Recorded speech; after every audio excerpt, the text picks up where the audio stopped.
We think women need to talk more openly about money because money really matters. It shouldn't be embarrassing or confusing. Join the conversation. We'll be discussing a whole range of topics which will help you get comfortable with your finances. Money Matters. Brought to you by AJ Bell. Hello and welcome to another episode of the Money Matters podcast. I'm Laura Suter and with me is Trish Houston. Hey Danny. Hi Laura. Hi everyone. If you are new to the podcast, welcome. And to those of you who have become regulars, I've got some really important news to share with you because you're all officially cool. Oh, Danny, saying cool is not cool. Anyone who says cool isn't cool. But I take your point, because talking about money or thinking about your finances or budgeting, paying down debt, all of those cool things that we've been talking about for a while is now actually a massive TikTok trend. It's been called loud budgeting. Yeah, some of those Gen Z millennial types say that the whole thing started as a big joke. But it's really caught off, and for good reason, because look, so many of us are having to say no to doing stuff at the moment, to going out, to spending money that we don't have or really want to do something else with that money. And you're right, cool might not be cool. My kids certainly don't think so, but this is cool. I like the idea that kind of prioritizing your money for something else is now a really positive social media trend. I'm excited for that. And obviously that something else that you want to do with your money includes saving and investing so that you can make your money work harder for you. And that is what our interview today is all about. So we're bringing you a really inspirational story from a woman who budgeted, saved, invested from an early age, and that has given her the ability to fund fertility treatment, but more importantly, as she says, gives her options in life about what she could do. So looking forward to listening to her. Yeah, Trish Houston's story is such a brilliant one, so do keep listening. But first, let's dig into loud budgeting. I even like the way it sounds. I feel like I really want to shout it. So the term seems to have originated with a US TikTok sensation called Lucas Battle. Now, he posted this just before the turn of the year, and that post has had more than 1.4 million views. And he's now been interviewed about that term by some pretty heavyweight publications like the Wall Street Journal.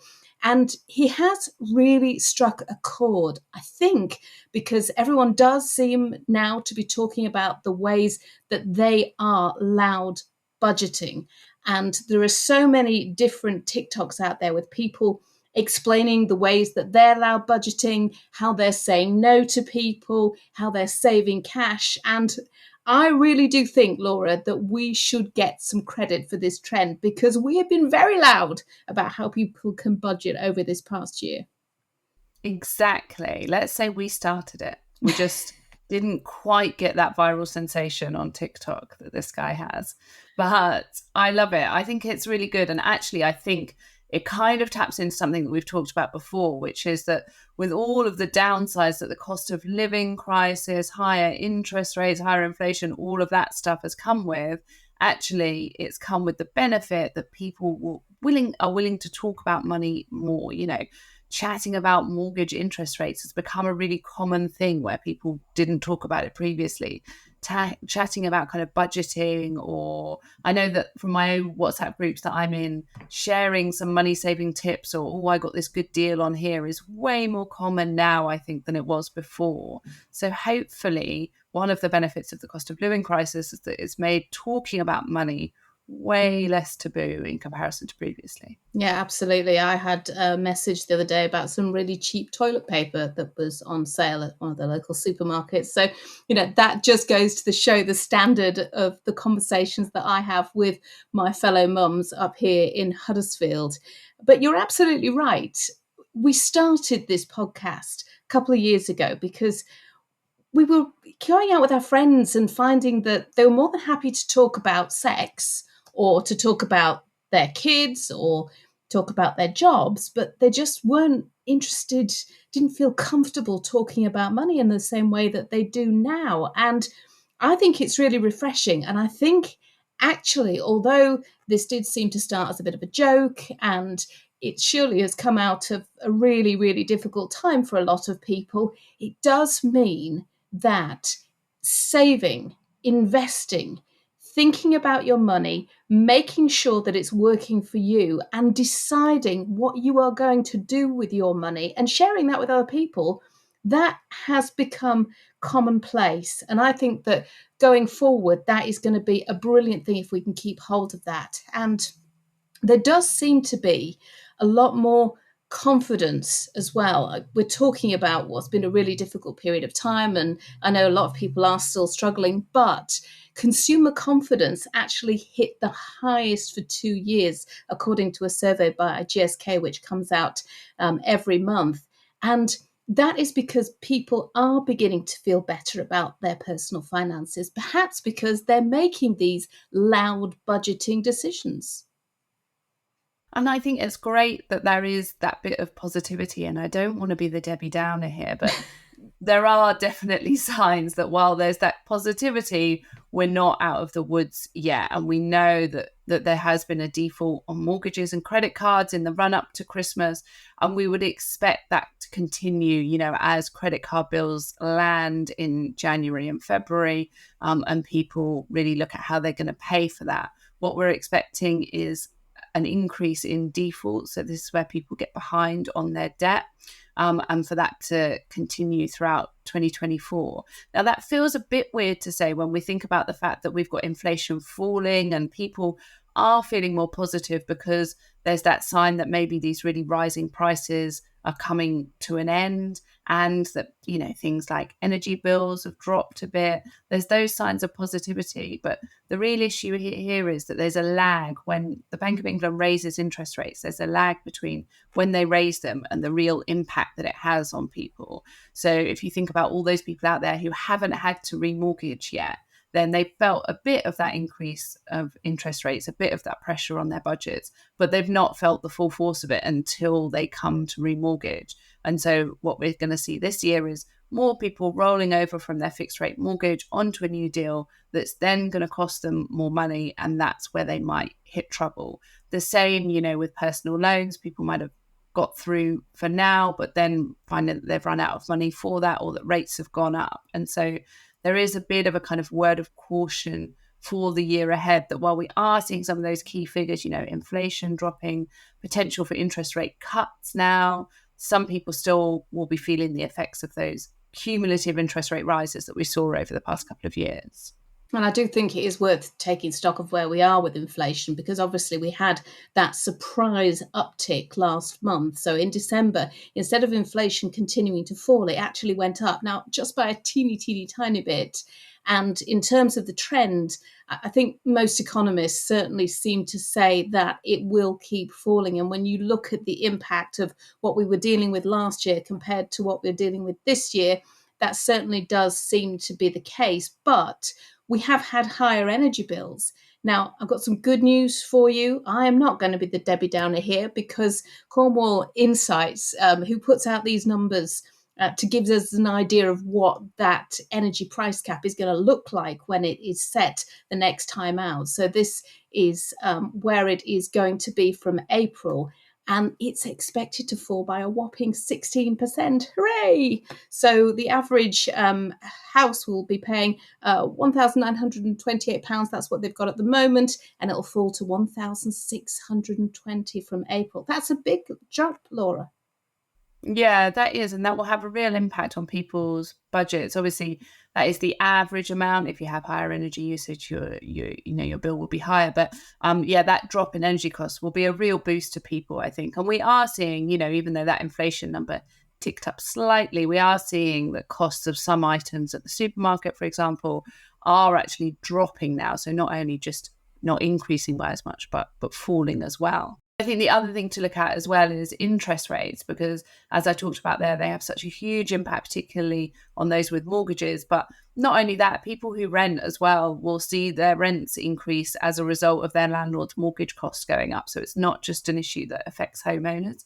And what we're seeing there is that the path for interest rate cuts is not that far off. So if we look at those market expectations, and again, these are just expectations, this isn't baked in, but we're expecting to see the first rate cut around June this year, and then for rates to be cut at each meeting of the Monetary Policy Committee for the rest of this year. So that would be a significant drop in interest rates by the end of this year if that did come to pass. And that will help anyone whose mortgage date is further out. So if your fix comes to an end in 2025 or even the end of this year, that could put you in a much better place than where we are at the moment. But I want to add my huge caveat in here, which is that is what everyone's expecting at the moment, when we all know these things can change. We've learned by brutal experience over the past couple of years that the economic situation in this country can change dramatically. But if that does come to pass, then that will be a real boost for people's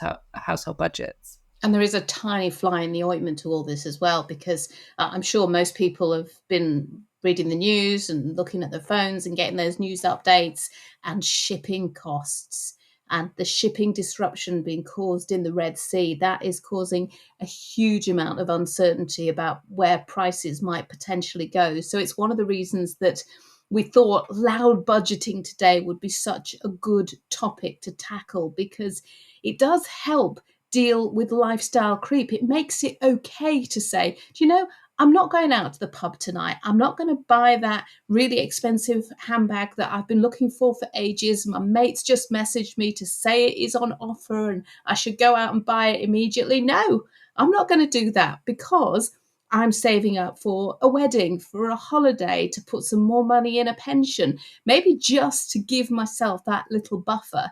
And I am actually sitting in the dark at the moment, pretty much. So I've not got my overhead light on because it was a ridiculous orange colour, but also that helps me loud budget. That, and I've also not got my heating on right now, but I think you do have your heating on, Laura.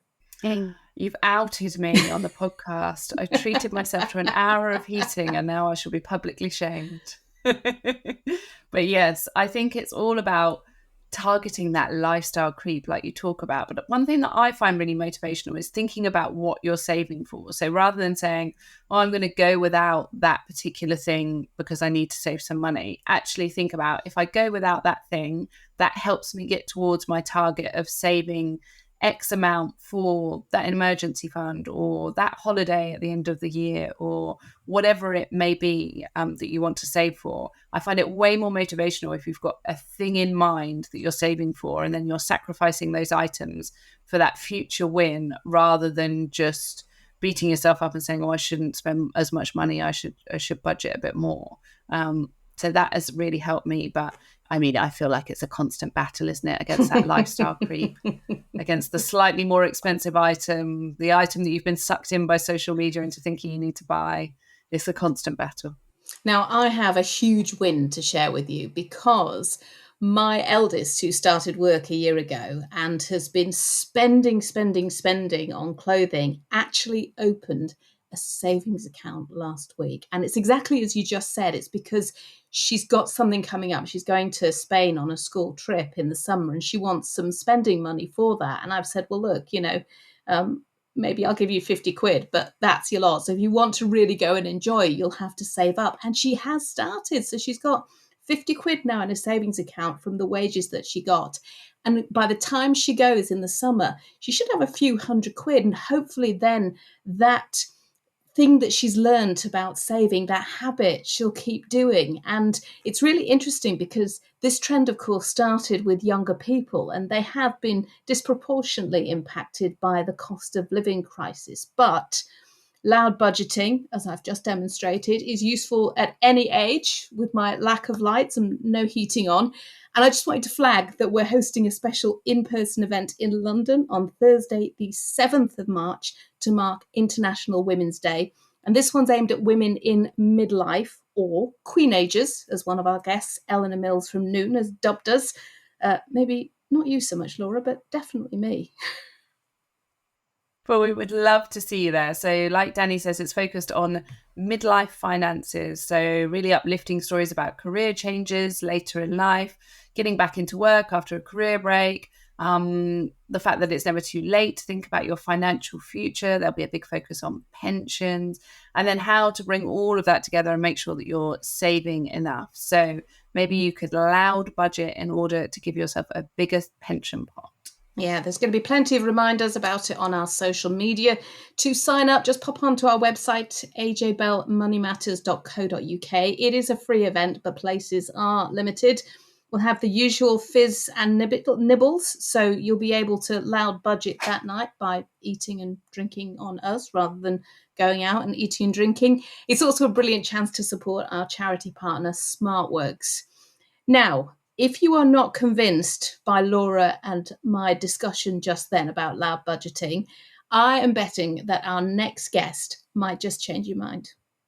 I think so. We wanted to cover some stories of inspirational investing. So, really give you examples of women who've saved their money, embraced investing, and how they've used that money. We can all definitely be guilty of thinking that investing is something that we should do and just see it as kind of saving money in a pot. But really, what we should focus on is what investing can allow us to do. So, the life choices that it opens up. So, as a result, we are speaking to Trish Houston. She's Chief Operating Officer at Law Debenture, which is a financial company. So she does have the benefit of working in the industry to give her a head start. But as she explains, her savings habits predated that.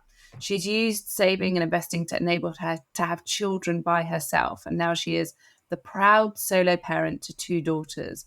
But she credits her early decisions to save and invest with the life choices that she's been able to make now.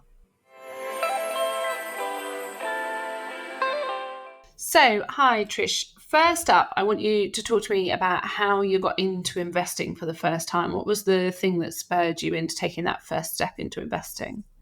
So I think, I was lucky enough to grow up in a family where we talked about money and we understood what it was. So from really quite a young age, I was always encouraged to get jobs. So again, sort of things that probably in this day and age people might not do as much. But I was off working at the age of about 13, saving money, and my parents always encouraged me to save up rather than sort of frittering it away on sweets and things. So I think I had it sort of built into me at quite a young age. And then I think the first sort of investment that I made was something that I suspect in this day and age probably wouldn't really be allowed. But I remember I bought, it was called a guaranteed equity bond. So it was back in the late 90s. I invested through my bank in a product that, I suspect in this day and age I wouldn't be allowed to, but it meant that I put some money aside in a bond that had this guaranteed return 5 years later, and didn't really think that much more about it, to be honest. But it was the money that I'd saved up just from working. And what then happened was 5 years later, when it matured, it was quite a lot bigger than it was when I'd first put it in. And I think that just made me start realizing that if you did something sensible with money rather than just leaving it in a cash bank account, you could get quite a lot more the other end. And so you obviously continued on that investing journey as you got older and went into a career. How did that kind of evolve from that first bond that you bought? Well, as soon as I started working and having any sort of spare money, I'd always put some aside. That was, like I said, that was the kind of habit that was probably introduced to me by my parents. And I always knew that I wanted to go to Australia when I qualified. So I trained as an accountant. I knew I wanted to go to Australia. And so I started saving up for it. And this was pre-financial crisis. So again, rather than putting that money in bank accounts, I put it in these sort of bonds that you could, back in the day, just go and buy from your bank. And it meant that when I reached a stage that I could go to Australia, I had a nest egg that was probably quite a lot bigger than I'd expected. I mean, you've got to think back that in the late 90s, interest rates were kind of similar to what they are now, really. They were sort of 5, 6, 7%. So if you put something in something where you got that compounding over 5 years or so, you look back. I actually looked back knowing that I was going to be speaking to you, and I think it was something like about a 55 or 60% return over 5 years, which means that actually that looks like quite a different number when it comes out the other end than it did when the money went in. Yeah, definitely. And you kind of touched a bit on one of them there in terms of saving up to go to Australia and that being your goal. But what other kind of life opportunities do you think that investing and being savvy with that investing has opened up for you? I think the main thing is choices. So it gives you, if you feel comfortable because you feel like you've got some security, it means that you're able to make choices that are the right choices for you, rather than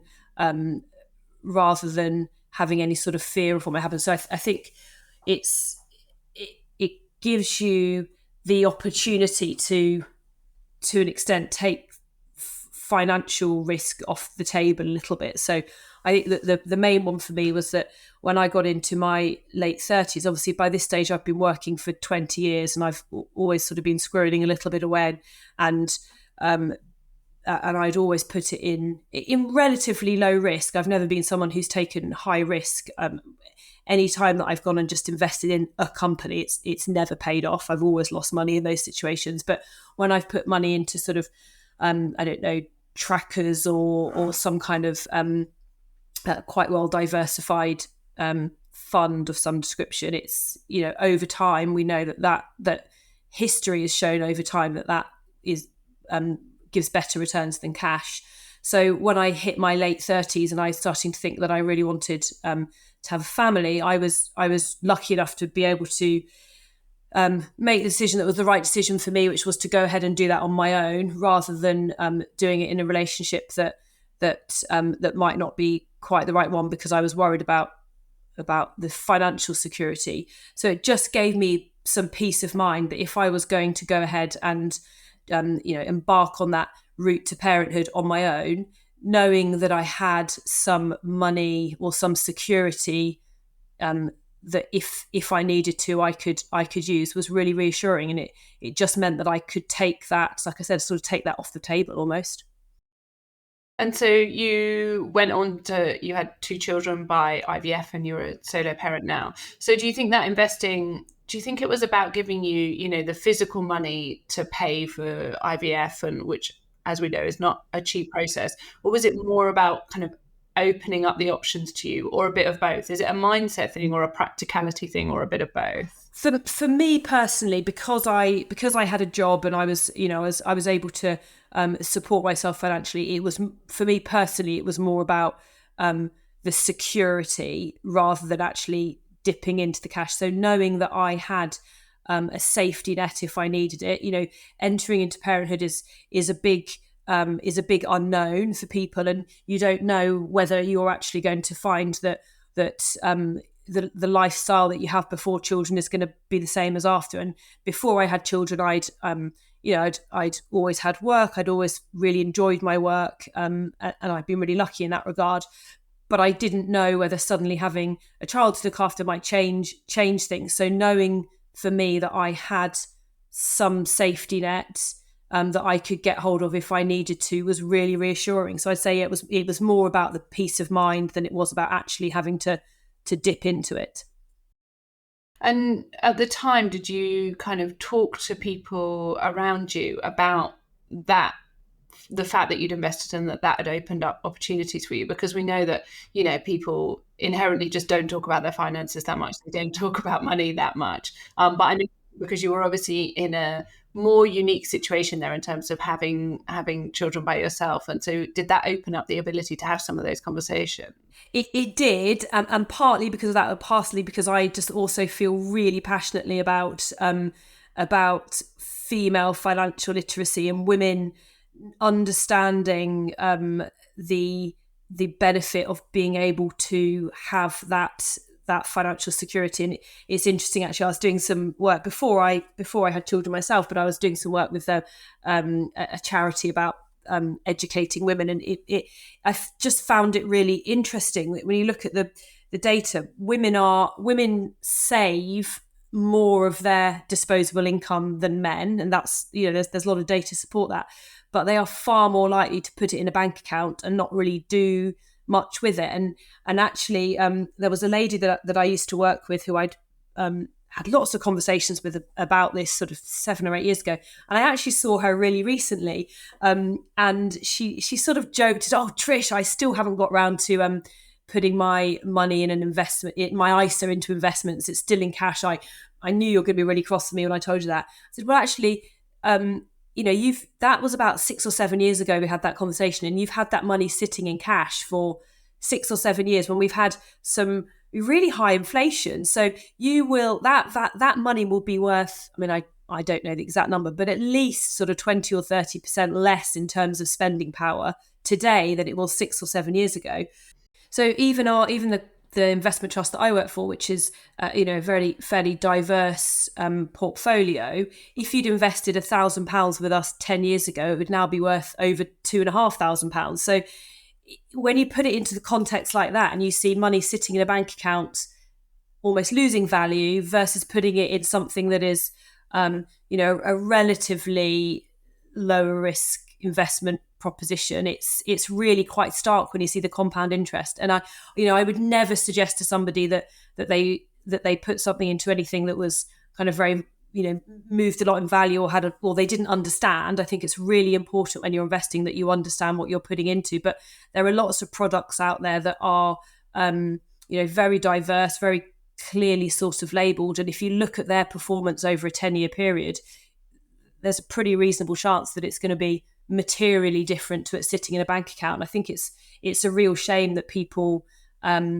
would just put their money in a bank account and think that they're doing a really great thing by saving, but it's actually losing value by just sitting there. It's really disappointing.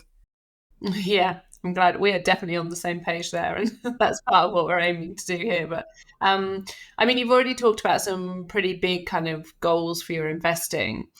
Presumably you're continuing to invest, and are there things that you've got on the horizon or in the future that you're also targeting those investments towards now?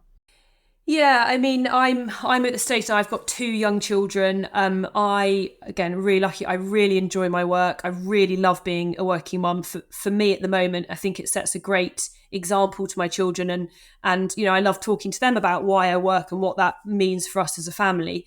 But I'm also at that stage at the moment when my children are really young. So I've got it's actually easier when they're really young to have the kind of wraparound care that you need to allow you to go to work every day. I don't know how that will change as they get older, as they start primary school, as they start secondary school, and I'm very much focused on making sure that at those really critical points I'm able to make the decision that works for my family, and as much as possible be able to make them based on what works for us rather than just money. I realize that I'm going to be working for quite a lot longer, but I think that there will definitely be points where I'll need to reflect on whether doing the type of work and the amount of work that I do is the right thing. At the moment, I love it, but those are probably the points I think about there. And then I think the other things are I am very much thinking about their future and how do I use investments to give them some of those opportunities when they grow up. And there's actually, there's quite a lot of options out there. You've got junior ISAs. You can start thinking about pensions and things from a really young age. So I think a lot of people don't realise that you can start pensions for children as soon as they're born. And if you're looking at 60 years of compound interest, you're probably, the impact of that when they grow up would be great if you're able to do that. So for me, it's about continuing to make sure that I've got security that means I can make the choices that are the right ones for my family, really. And I think that's such a good example of bringing to life why investing isn't just the kind of pounds and pence of investing going into account. It's actually, the opportunities or what investing can buy us in the future.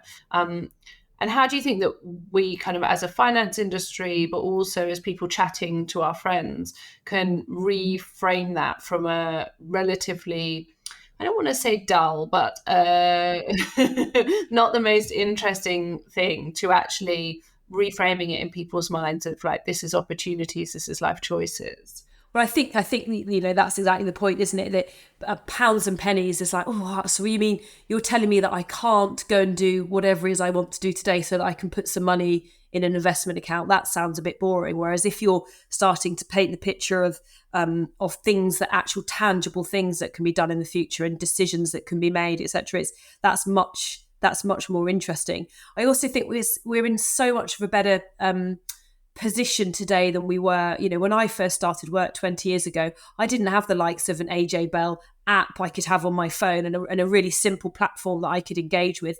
But there's lots of these around now. There's there's a whole range. You've got the opportunity to be an inexperienced investor and choose some kind of product that somebody's already created for you and thought about. Or if if you're more confident with it, you can do much more complicated things. But access shouldn't really be a problem anymore. I think 20 years ago it was. And if I think about, tootling along at the time, I think I was with the Halifax where I bought my guaranteed equity bonds, which is a bit mind-blowing, but that was probably quite a brave thing to do aged 18, to go and put my money into that.